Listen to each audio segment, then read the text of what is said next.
Bonjour ou bonsoir. Je regarde juste si ça tourne. C'est tout bon. Le temps, c'est cool. Donc je voulais... Excusez-moi pour l'interruption. Ça fait un petit moment que je poste plus de vidéos. J'espère que tout le monde va bien. Et on va reprendre les versets. La dernière exhortation que j'ai intitulée Jésus-Christ crucifié. Jésus-Christ crucifié. Je demande vraiment que le Saint-Esprit me guide, enfin que je puisse conclure les 3 premiers messages. Ça c'est le 4e, j'espère qu'on va pouvoir conclure avec l'aide du Saint-Esprit. Alors je relis, nous étions en Corinthiens, si je ne me trompe pas, chapitre 2. Je vais relire tout le passage qu'on avait pris, c'est-à-dire des versets 1 au verset 5. Je lis pour sa gloire. Pour moi, frère, donc c'est l'apôtre Paul qui écrit.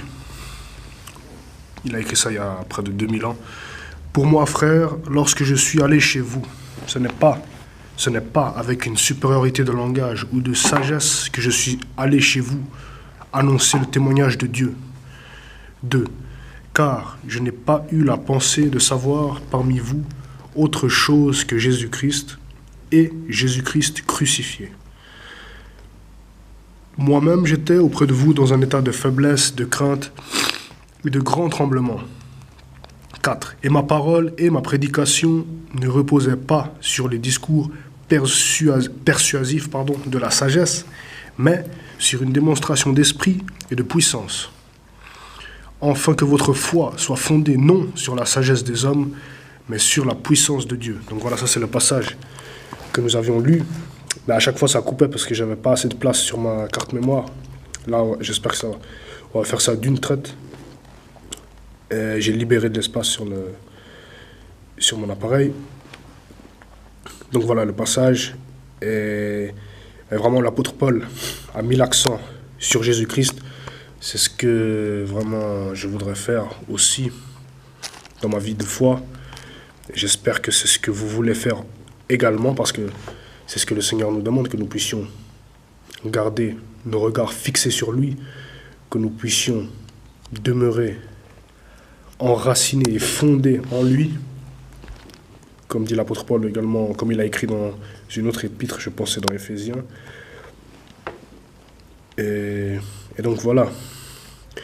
Et c'est pas par l'éloquence, ce n'est pas par des beaux discours, mais c'est bien dans la vérité de l'obéissance au Seigneur que les enfants de Dieu, que les serviteurs de Dieu doivent demeurer, afin de manifester tout simplement ce que Dieu veut que nous fassions. Et nous allons prendre Matthieu, encore, si vous voulez bien, Matthieu chapitre 22, pour confirmer ou bien accentuer vraiment ce que l'apôtre Paul a dit. En fait, c'est Jésus lui-même qui nous a demandé de garder les regards fixés sur lui. Dans Matthieu chapitre 22, le verset 37, je lis pour sa gloire. Jésus lui répondit, « Tu aimeras le Seigneur ton Dieu de tout ton cœur. » Si vous avez la Bible, je vous invite à la prendre. Je relis pour sa gloire. Donc Matthieu chapitre 22, verset 37. Jésus lui répondit, « Tu aimeras le Seigneur ton Dieu de tout ton cœur, de toute ton âme et de toute ta pensée. » Donc voilà, c'est le premier et le plus grand commandement, verset 38. Et c'est ce que Dieu nous demande de faire, de l'aimer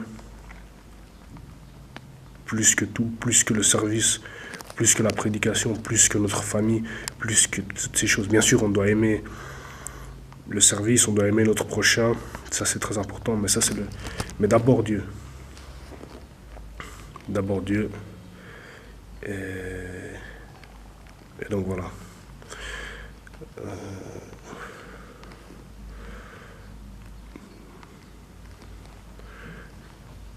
Excusez-moi, j'ai reçu un appel, j'ai juste coupé le téléphone. Donc voilà, c'est les 2 messages que je voulais vous donner. Nous allons prendre encore peut-être Proverbe chapitre 4. Nous allons lire les versets 1 à 7. Proverbe chapitre 4, 1 à 6. Je lis pour sa gloire. Le titre de ce chapitre, du chapitre 4 de Proverbe, c'est « La sagesse s'acquiert ». Écoutez mes fils, je lis pour sa gloire. Écoutez mes fils, l'instruction d'un père, et soyez attentifs pour connaître la sagesse. 2. Car je vous donne de bons conseils. Verset 2. Car je vous donne de bons conseils, ne rejetez pas mon enseignement. J'étais un fils pour mon père, un fils tendre et unique auprès de ma mère. Il m'instruisait alors et il me disait, que ton cœur retienne mes paroles, observe mes préceptes et tu vivras. Il m'instruisait, c'est au singulier. Pour ceux qui n'ont pas de Bible ou pas encore, parce que j'espère que vous allez vous en procurer une, vraiment. Acquiert la sagesse, acquiert l'intelligence, n'oublie pas les paroles de ma bouche et ne t'en détourne pas. 6. Ne l'abandonne pas et elle te gardera. Aime-la et elle te protégera. Ça, c'est le sage qui nous écrit dans Proverbe chapitre 4, qui nous recommande, Proverbe verset 5, je relis pour sa gloire. C'est ce verset qui m'a marqué. Acquiert la sagesse, acquiert l'intelligence, n'oublie pas les paroles de ma bouche et ne t'en détourne pas. Donc ça, c'est Dieu qui nous dit, acquiert l'intelligence, acquiert la sagesse d'abord, acquiert l'intelligence, n'oublie pas les paroles de ma bouche et ne t'en détourne pas. C'est Dieu lui-même qui nous enjoint à acquérir la sagesse. Et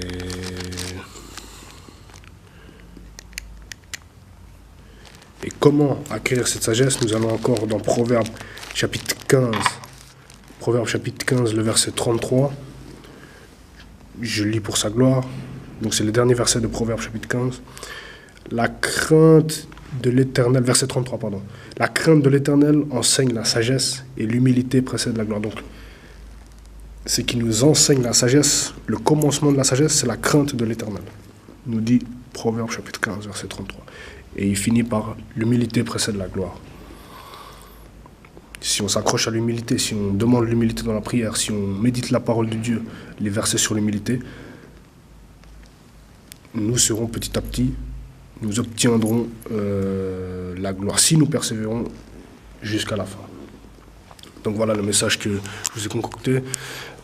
Il n'est pas très long, mais il est important parce qu'il fallait que je clôture ce Jésus-Christ crucifié. Ça faisait longtemps que je ne publiais pas. Et donc voilà, je suis content de l'avoir fait.